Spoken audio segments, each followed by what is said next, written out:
நாகையில் வெட்டப்பட்ட ஆட்டின் தலையுடன் வந்த பெண்.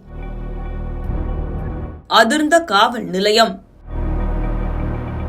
நடந்தது என்ன? நாகப்பட்டினம் மாவட்டத்தின் வடக்கு பொய்கைநல்லூர் கிராமத்தைச் சேர்ந்த பூங்கொடி என்ற பெண் தனது வீட்டில் வளர்த்து வந்த ஆடு ஒன்று திடீரென காணாமல் போனதால் மிகுந்த மன உளைச்சலுக்கு ஆளானார். பல்வேறு இடங்களில் தேடியும் ஆடு கிடைக்காததால் அது திருடப்பட்டிருக்கலாம் என்ற சந்தேகம் பூங்கொடிக்கு ஏற்பட்டது. ஆடு திருடப்பட்டிருந்தால் அது அருகில் உள்ள இறைச்சி கடைகளில் வெட்டப்பட்டு விற்பனைக்கு வந்திருக்கலாம் என்ற அனுமானத்தில் பூங்கொடி அப்பகுதியில் உள்ள இறைச்சி கடைகளை தேடி சென்றார். கல்லார் பகுதியில் உள்ள சையது முகமது என்பவருக்கு சொந்தமான இறைச்சி கடையில் தனது ஆடு வெட்டப்பட்ட நிலையில் இருப்பதை கண்டு அதிர்ச்சி அடைந்தார். பூங்கொடி இறைச்சி கடை உரிமையாளரான சையத் அகமதிடம் இது குறித்து கேட்டபோது இருவருக்கும் இடையே கடும் வாக்குவாதம் ஏற்பட்டது. தனது ஆட்டின் உடல் பாகங்களை திருப்பி தருமாறு பூங்கொடி கோரிக்கை விடுத்தார். ஆனால் சையத் அகமது அதனை மறுத்து பூங்கொடியை தகாத வார்த்தைகளால் திட்டி கொலை மிரட்டல் விடுத்ததாக கூறப்படுகிறது. இதனால் ஆத்திரம் அடைந்த பூங்கொடி